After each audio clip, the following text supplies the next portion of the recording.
Bienvenue dans ce deuxième module pour apprendre à retoucher une image sur Lightroom, tout du moins voir les grandes lignes et les bases. Dans ce module-là, on va voir à quoi servent les différents éléments de la table de travail. Donc on a ici une image du beffroi de Lille qui a été prise le 30 octobre, comme indiqué juste ici, à 19h21. Donc, au final, il commençait à faire nuit, c'est pour ça que la photo est sombre. La photo, quand vous la regardez comme ça, elle n'est pas particulièrement belle. Ça, c'est une photo légèrement retouchée, une version légèrement retouchée du beffroi de Lille, et comme on peut le voir, au final, on se retrouve à avoir une image qui est un petit peu plus homogène, qui est un peu plus regardable. On n'a plus l'impression que cette photo, elle est ratée. Tout du moins, c'est l'effet qui en ressort. Donc, on va voir ensemble à quoi servent les différents éléments et quels impacts ils vont avoir sur cette image-là. Et dans une troisième partie, on verra comment la retoucher. Alors, l'exposition. L'exposition, ça revient à augmenter la luminosité générale de l'image.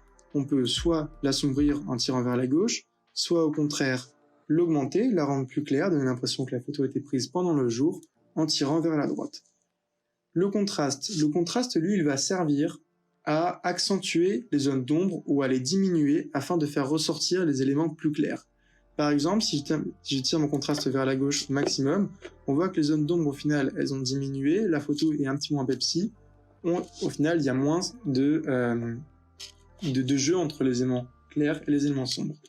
A l'inverse, si je viens tirer mon contraste vers le haut, on se rend compte qu'il y a davantage de contraste, on voit mieux les formes, c'est justement ça l'intérêt de l'option contraste. Un petit point assez important, pour revenir à 0 sur une valeur, pour la réinitialiser, soit vous indiquez la valeur 0 ici, soit vous double-cliquez tout simplement sur le petit rond, et ça revient à 0. Maintenant, les hautes lumières. Les hautes lumières, en fait, ça va être tous les éléments qui sont liés, qui sont simplement illuminés. Donc, en augmentant mes hautes lumières, je me retrouve à avoir une photo, un ciel qui est plus clair. À l'inverse, je veux qu'il soit plus sombre, je les diminue. On se retrouve à avoir davantage d'éléments qui apparaissent puisque c'est moins cramé. Les ombres, ça va simplement travailler sur les zones d'ombre. Donc ici, sur cette image-là, les zones d'ombre, ce sont cette zone ici, ici, et le bâtiment. Si je diminue mes ombres, ça devient encore plus sombre. À l'inverse, si je les tire vers le haut, on se retrouve à avoir tous les détails du bâtiment qui apparaissent parce que on a diminué les ombres. Au niveau des blancs, les blancs, ça va jouer sur tous les éléments cramés de l'image. C'est juste là, par exemple. On voit que c'est tout blanc. Si je les diminue, on récupère du détail. Au contraire, si je les augmente, on se retrouve à avoir une propagation des blancs sur toutes les zones qui étaient légèrement cramées. Les noirs, c'est la même chose, mais de l'effet inverse. Les zones qui sont plus sombres dans l'image, où il y a de la couleur noire qui apparaît davantage, ça va être ici. Si j'augmente mes noirs, on se retrouve à avoir une zone qui est beaucoup plus claire. À l'inverse, si je viens diminuer l'onglet noir, un petit peu moins, on se retrouve à avoir une zone qui devient beaucoup plus sombre. On va voir maintenant les couleurs. Donc les couleurs, c'est divisé en trois parties. La première, c'est la température, donc en final la balance des blancs. La balance des blancs, donc on va avoir la température des couleurs. La température des couleurs, c'est si la photo va être plus chaude, donc prise pendant un coucher de soleil, pendant, je ne sais pas moi, l'été, ou à l'inverse plus froide, pendant un hiver, etc., etc. Lorsque je tire la balance des blancs vers la gauche, on arrive sur une photo qui devient plus froide. À l'inverse, si j'attire vers la droite, on sent que les tons jaunes ressortent davantage, on a l'impression que la photo a été prise pendant un coucher de soleil. En exagérant un petit peu, bien évidemment. Au niveau des teintes, les teintes, ça va être le fait de tirer une image vers le violet ou vers le vert. Là où la température, c'est vers le bleu ou vers le jaune. Les teintes, ça sert à rééquilibrer légèrement une image, en fait. C'est ça que vous devez retenir, ou à donner un style assez particulier. La vibrance et la saturation sont deux éléments qui sont assez similaires. La saturation, ça va jouer sur toutes les couleurs et les rendre beaucoup plus Pepsi, mais vraiment beaucoup plus Pepsi. Là où à l'inverse, la vibrance, ça va simplement rendre une image un petit peu plus colorée, mais sans faire apparaître de couleurs que l'on n'aurait pas souhaité si on avait augmenté la saturation. Par exemple, ici, ce qui s'apparente à du rouge orangé, là, ça devient vraiment très orangé au final, très brique. Alors qu'avec la vibrance, on peut voir que ça devient un petit peu moins, malgré le fait que j'ai augmenté la vibrance à fond. Il y a également le mélangeur des couleurs. Là, il faut être attentif, c'est un élément dont vous allez vous servir très souvent.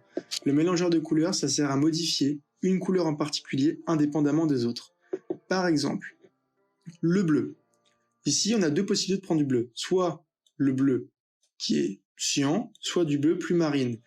Moi, j'ai envie que mon ciel devienne violet. Je vais sélectionner, soit au pif, soit en regardant un bleu qui correspond. Je pense que c'est le bleu marine.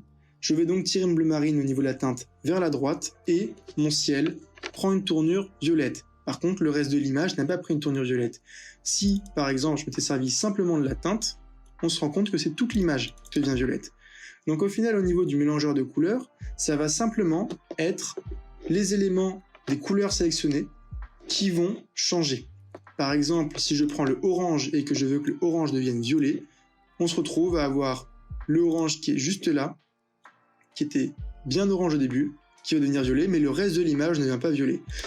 Vous allez également pouvoir modifier la saturation. Si par exemple je souhaite que le ciel devienne tout simplement gris, je diminue la saturation du ciel, le ciel devient gris.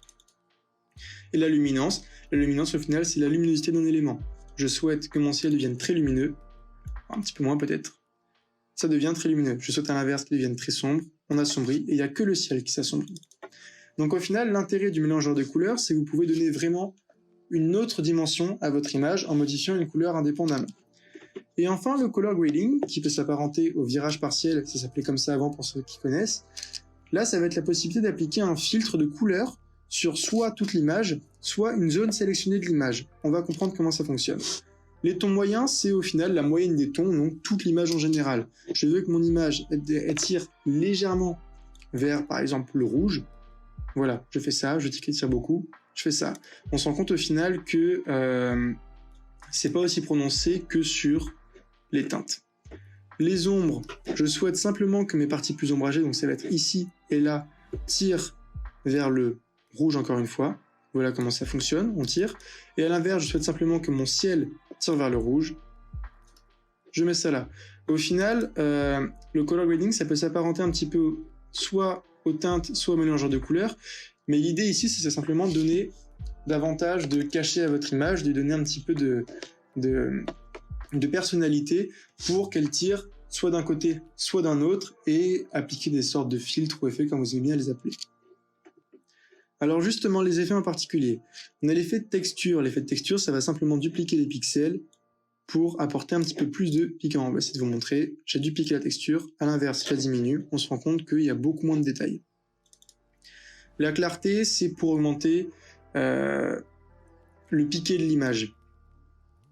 Comme on peut le voir ici, si j'augmente la clarté, mon image devient beaucoup plus... pas précise, c'est pas le terme, mais je pense que vous comprenez le terme. On voit davantage au final les détails, même si c'est pas très beau. Correction du voile, on s'en fiche un petit peu. La vignette, c'est la possibilité d'ajouter des petites soit zones claires, soit zones d'ombre sur les coins de l'image, de la manière que ce n'est mis une vignette. Je vais vous montrer. Ici, vignette sombre. Ici, vignette claire. Voilà. Et le grain, je pense que vous connaissez, c'est ce qu'on trouve avant sur des appareils photo argentiques. C'est pour apporter un petit effet vintage sur l'image, ou alors lorsque la photo est floue et qu'on ne veut pas que ça se voit. Alors justement, la netteté. Là, ici, on peut réellement augmenter simplement la netteté de façon plus jolie que sur la texture. La texture, c'est vraiment quand votre image elle est trop lisse, vous allez pouvoir l'augmenter, ou à l'inverse, quand il y a trop de détails, vous allez pouvoir la diminuer. La netteté, on peut moins la diminuer, en fait, on peut tout simplement pas la diminuer. Par contre, à l'inverse, on peut l'augmenter. Il faut savoir une chose assez importante, c'est que si vous souhaitez mettre votre photo, la développer après sous un grand format, que ce soit pour une image de télévision ou pour l'imprimer, il ne faudra pas augmenter trop le détail parce que ça va se voir, en fait, ça se duplique les pixels et ça va devenir très moche. La réduction du bruit juste en dessous, c'est lorsqu'on a une image de nuit, comme par exemple une image un petit peu trop cramée, on va pouvoir tirer un petit peu la réduction du bruit et on peut se rendre compte que le bruit qui était juste ici, en l'augmentant, il disparaît. Mais à l'inverse, voilà ce qui se passe. J'ai perdu un petit peu au niveau des détails. Hop, on revient dessus.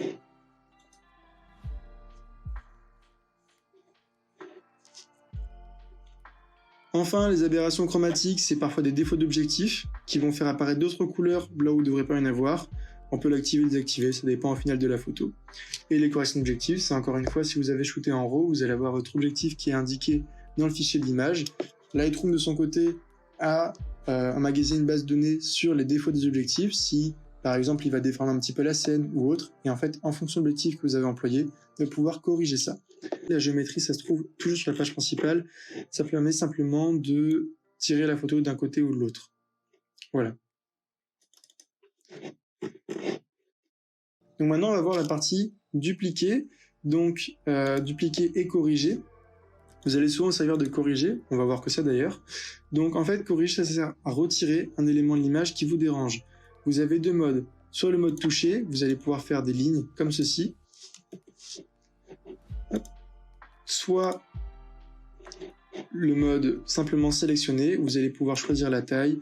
Je sélectionne ça par exemple, je veux le retirer et je remplace par un autre élément qui s'y apparente. En fait, ce que vous devez comprendre sur le mode corriger, donc correcteur ici, c'est que vous allez systématiquement corriger par un autre élément. Par exemple, je vais choisir la taille adaptée à ce petit point que je vais retirer, et à la place, je vais mettre ceci. Et en fait, si vous choisissez un bon endroit, ça va être bien fait. À l'inverse, si vous choisissez un endroit qui est un petit peu moins bien, ça va être moins bien fait. Là, on a réussi à retirer le haut. Il reste un petit peu le bas puisqu'on n'a pas tout sélectionné. Mais voilà, c'est ça en fait l'idée que vous allez pouvoir retrouver. Vous pouvez retirer un élément. Ça sera moins précis sur Photoshop, moins performant. C'est ce que vous pouvez faire. Et enfin, les masques. Alors en fait, un masque, ça sert à retoucher simplement une zone de l'image. C'est extrêmement utile lorsque l'on veut mettre en valeur une zone. Pour ma part, je vous conseille davantage de vous servir des masques plutôt que de la vignette lorsque vous souhaitez assombrir une image. Je vais vous expliquer pourquoi. Vous pouvez créer un nouveau masque. Vous avez plusieurs possibilités. Donc les deux principales sont le dégradé linéaire et le dégradé radial. Le dégradé linéaire, vous allez vous retrouver à avoir un dégradé qui soit en ligne. Vous pouvez changer la forme de ce dégradé là, le mettre à la verticale si vous le souhaitez. En fait, c'est simplement que ça va retoucher cette zone-là de manière très forte, celle-là un petit peu moins et celle-là pas du tout. On se sert davantage en fait du dégradé radial lorsqu'on a un sujet qui est à la verticale comme ici. Donc on va le supprimer et on va en créer un nouveau, un dégradé radial. Donc là on est en mode dégradé radial et on le crée en le mettant aux dimensions de l'élément que l'on souhaite mettre en valeur ou que l'on souhaite retoucher. Donc nous, on souhaite simplement retoucher le beffroi. Et par exemple, le beffroi, je veux que devienne très sombre. Ben là, j'ai que ma zone sélectionnée, en fait, qui va se retrouver à être très sombre. Bon, là, c'est moche. L'intérêt du dégradé, c'est soit de retoucher une zone précise, ou alors d'aller ici, vous cliquez sur inverser, et là, vous allez retoucher toutes les zones, sauf celle qui est sélectionnée. Et c'est justement ça qui va être intéressant. Par exemple, je souhaite que mon beffroi soit mis en valeur. Pour qu'il soit mis en valeur, il faut que les autres zones de l'image deviennent plus sombres. Donc tout ce que j'ai à faire, c'est diminuer l'exposition autour, et ça va diminuer simplement l'exposition autour de mon beffroi, mais pas sur mon beffroi. Donc si après je reviens, on se rend compte que le beffroi est plus lumineux et pas le reste. Et justement, avec un masque, là je vous ai montré pour l'exposition, vous allez avoir accès à tous les réglages qu'on a vus précédemment, tout du moins pratiquement tous, qui vont vous permettre justement de retoucher une image. Enfin, le dernier point assez important que je dois vous montrer, c'est un élément pour afficher l'original, pour afficher la version non retouchée. Donc là, on a la version un peu dégueulasse qu'on a retouchée. On appuie ici, là où il y a ma souris, et on se retrouve à voir l'original de la photo, ce qui permet justement de pouvoir voir les retouches qu'on a pu appliquer et ainsi revenir en arrière avec ce bouton-là. Enfin, vous allez pouvoir exporter une image juste ici, soit vos paramètres personnalisés, on va voir ça ensuite, soit sous différentes tailles, et également obtenir un lien de partage, puisque Lightroom permet de partager des liens de la même manière que Dropbox ou WeTransfer par exemple.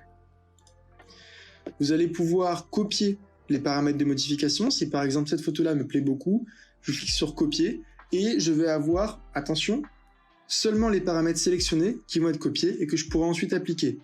Pour pouvoir choisir quels paramètres sont sélectionnés, il faut aller juste en dessous dans sélectionner les paramètres des modifications à copier. J'ai un menu qui s'affiche et là je peux tout prendre. En fait, par défaut, il va jamais récupérer le recadrage, la correction et le masquage puisqu'il considère que ce sont des éléments propres à chaque image. Assez logiquement, je ne vais pas retirer telle zone de l'image sur toutes mes photos. Par contre, les couleurs, je peux appliquer les mêmes sur toutes mes photos. Si jamais vous souhaitez qu'on puisse retirer à chaque fois les mêmes choses, vous le sélectionnez tout simplement, et là, vous avez vos paramètres qui ont été copiés.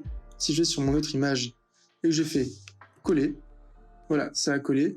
Et donc là, on se retrouve à avoir mon petit point qui a été retiré comme avant. Voilà, donc je pense que vous avez vu les grandes lignes sur comment retoucher une photo. Merci d'avoir regardé cette vidéo.